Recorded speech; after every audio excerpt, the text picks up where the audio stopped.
Well, you guys, I've been to the movies a lot lately, and this weekend there are two films that I've seen early that are hitting theaters. So it's time to answer your questions. Yes, will you be hopping to the theater or running away from these movies? Get it? Runaway Bride? The movie I saw was The Bride. That wasn't funny. Why? Why not?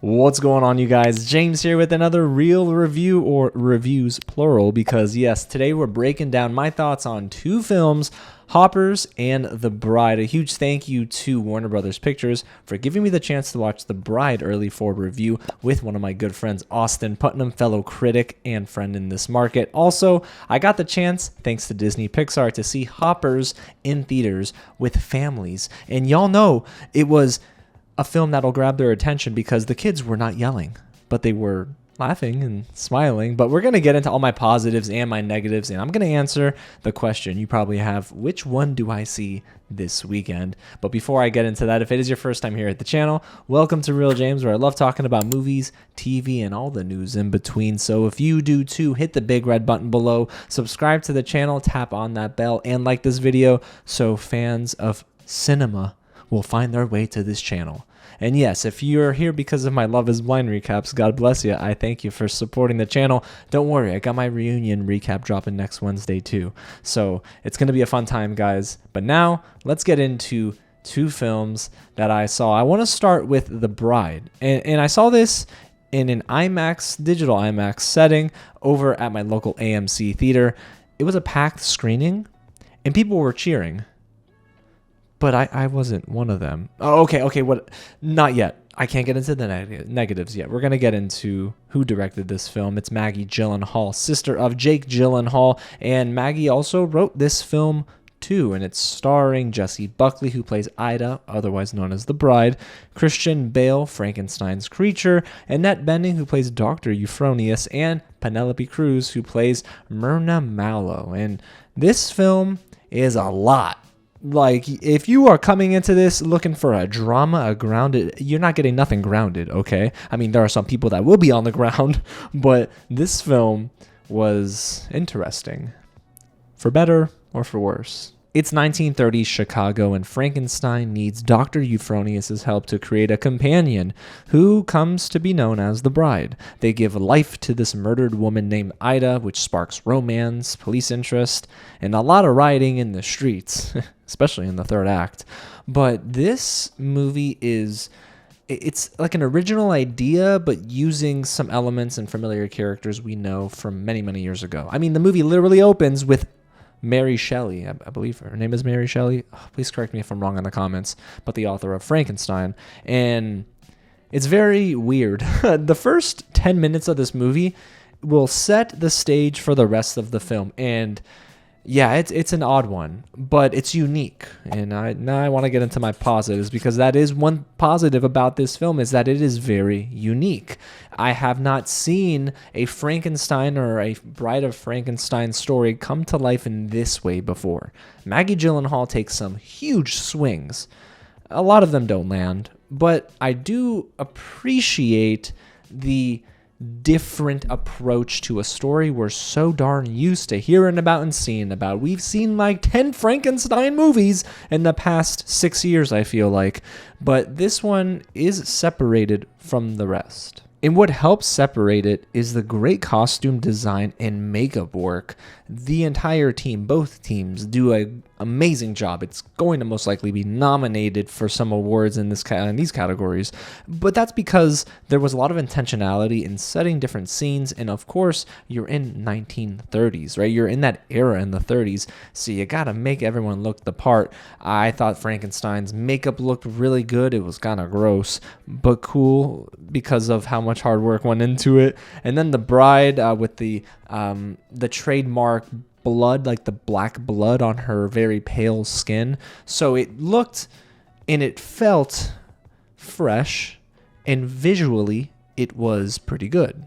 And I also say that because the cinematography here, woo-wee, It's really amazing in IMAX specifically too. I do love how big in scale this film feels. I recently saw Project Hail Mary, which I'll be dropping a review for next week, and I liked that movie better in IMAX, but that's not to say that The Bride doesn't take advantage of its big screen. Yes, there are some dance numbers here. The choreography is good. I didn't expect dance numbers, but it fills up the screen in a nice way. I feel like everything is very alive in this film. For a movie about dead people coming back to life, things are alive. And I don't think this movie would have been as bearable for me if it wasn't for the incredible performances by our leads. Jessie Buckley and Christian Bale play very well off of one another. At times, it was getting a little annoying, but that will be saved for the negatives, which are coming up in just a little bit. But I did think that they turned in good performances. Christian Bale is clearly one of the best actors of this lifetime. He is so darn good as Frankenstein's creature, and I felt the loneliness from him. I felt his approach was a little bit different than, say, Jacob Elordi's performance as Frankenstein's monster in Guillermo del Toro's Netflix adaptation of Frankenstein. Now, Jessie Buckley plays the Bride of Frankenstein. Now, I'm not going to lie to you, I don't know much about the Bride of Frankenstein. I know her from Creature Commandos, but Jessie Buckley is an awesome actress. Here, it's an over-the-top performance, but I think that's what the script called for. I actually really loved what she did by playing a character who's got dual personalities. That's very hard to do. Michael B. Jordan did an amazing job in Sinners, for example, of playing the Smokestack Twins, but I don't necessarily think that it's the same in this film. I think it's because it's one actress trying to play two different personalities internally and externally. It's a little hard sometimes to follow because the dialogue was getting to be too much at times, but Jessie Buckley is doing a very good job in this film at handling both, and I think that she does a great job at captivating the audience. She is definitely a leading performer. I mean, she was great in Hamnet. I think her performance here is not as dynamic, but it still commands your attention. And I also thought the score by Hildur Gudnadóttir to be really, really effective. And that's not a surprise. She's a very good composer. The score and the cinematography are two elements that really do lift this film in its weakest moments. They complement each other well, and that's probably to no surprise because they also were working on Joker and Joker Dua Folly.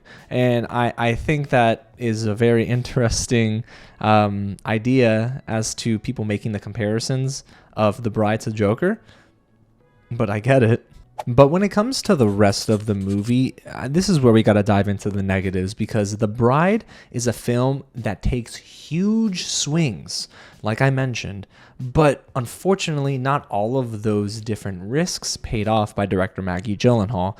The script is sometimes for the birds. I'm sorry, I could not fall in love with this approach of it being treated like an internal dialogue that is made public for the audience. It's a stream of consciousness type of dialogue at times, especially with The Bride. So you have Jessie Buckley saying something in Ida's voice, and then you have Mary Shelley, who is then, of course, helping her become the bride. So it's like interesting how those two things sort of surface. I did not actually like a lot of the rambling in this movie. The dialogue just really was annoying at times. Different vocabulary words of the day, like, okay, we get it. The bride has really mastered her SAT practice and prep. But it was just too much at times, and it really distracted from the overall story, which was also a little thin at times. And you do feel that the movie gets dry in the middle of the second act, and I think that's because the shock and awe of the visuals begins to wash away. I was a little numb to, okay, we've seen that shot, and oh wow, there's a lot more dialogue. You just rambled and you're rambling again. Like, we get it. And that's the thing. Beyond that, I don't think that this movie has much to offer. I mean, sure, there are definitely things that happen via subtext, which we'll talk about in a little bit, but the film just is not really warranting the runtime. You feel it kind of dragging along, chugging along to the finish line, and I feel like at the middle of the movie, I just started to think, what else? Now we're left with the film that looks beautiful and there's two good performances, but what else? A lot of things were not clicking outside of the dynamics that we talked about in the positives. And when it comes to the overarching theme of this film, which is women empowerment, I love that messaging. I think it's definitely something I'm not adverse to. I love seeing leading women in big Hollywood productions. It's awesome and needs to happen more often. In this case, though, while I'm okay with the women empowerment theme, there weren't a lot of moments where I thought, oh, there's a lot of diversity of women being shown on screen. Now, if you catch what I'm putting down here, it seems a little one-sided for a certain group of people. And I did not think that it actually did the film any justice, because when we do get to a certain moment where there's a lot of rioting happening, right, and women are basically taking back power, which is cool, I noticed, there's a lack of people of color, women of color specifically, in this film. So tell me, if it is a film that is really boasting about women empowerment, why not include a wide range of diversity when it comes to women? Feels like it speaks to one issue and not the other. So I don't know. It definitely didn't feel as genuine in those moments, and I feel like it actually hurt the authenticity of this film. So The Bride definitely does not do a lot of things very well, and you can probably tell I'm pretty down on the movie. But am I down all the way to the point where it is the worst of the two films we're talking about today? Well, let's find out, because it's now time to talk about Hoppers. And again, thank you, Disney Pixar, for giving me the chance to watch this early. It was a lot of fun, man. You know when you go into a movie and you just want to feel like you're getting a warm hug? That's the kind of film that Hoppers is. It's directed by Daniel Chong, and it's his feature-length directorial debut, which is really cool. And it's starring Piper Curda, who voices Mabel, Bobby Moynihan, I hope I pronounced that properly, who voices King George of the Beavers, and John Hamm, who voices Mayor Jerry Generazzo. And listen, y'all, if you didn't know what pond rules were before this movie, you better abide by them, because pond rules are a thing. People are saying it's like Avatar. It's better, okay, than any of the Avatar films. However, this movie is all about Mabel, who is definitely trying to save the forest and save the beavers and the animals. But this mayor's coming in trying to build this highway, and the only way she can get him to stop is if the beavers come back to this pond and start building life again. So the only way she thought she could do this was, I don't know, crash this scientific experiment by her teacher, become a beaver, and try to get those beavers back to the pond. Mayhem ensues. A lot of funny jokes are on the way. But man, this film, and this is where we're going to get into the positives, just really warmed my soul. It is a reminder, honestly, of how great Pixar can be when they take an idea and not overcomplicate it. But also, I feel like when time is spent on the emotional elements of their films, it's some of my favorite work that they produce, like Up. You know, you spend time understanding these characters. And Hoppers was just so fun. And while it wasn't like the craziest story you've ever heard of, it didn't need to be crazy and complex. It was good for what it was. I also found the voice work here to be really darn good, and Piper Curda leads this charge. She's funny, got a ton of humor. I just didn't think for a moment that she was phoning it in, alongside her co-stars, of course. I don't think they were phoning in it either, but it just really helped tie the film together. Another standout for me really was Bobby Moynihan, who plays King George, a character who I thought I was actually gonna hate in this film and ended up really loving, but that's due in large part to some effective camaraderie between our characters and really good writing. There was not a weak performance in this film. Sure, there were some forgettable aspects, which we'll get into in a little bit, but the movie looks beautiful.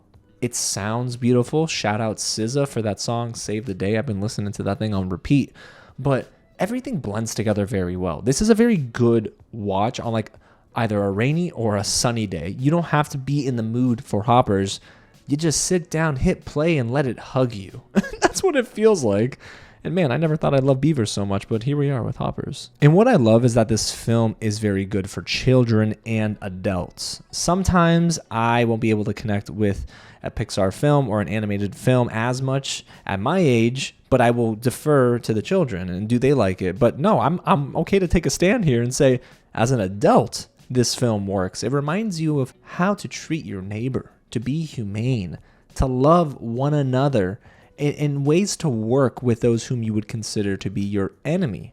I mean, I think the movie has a lot of nice messaging underneath the surface. So the subtext here works very well, but in The Bride, the subtext is hitting you over the head. And that's a good little compare and contrast, honestly, of what works well and how it's effectively delivered versus how it isn't, like The Bride.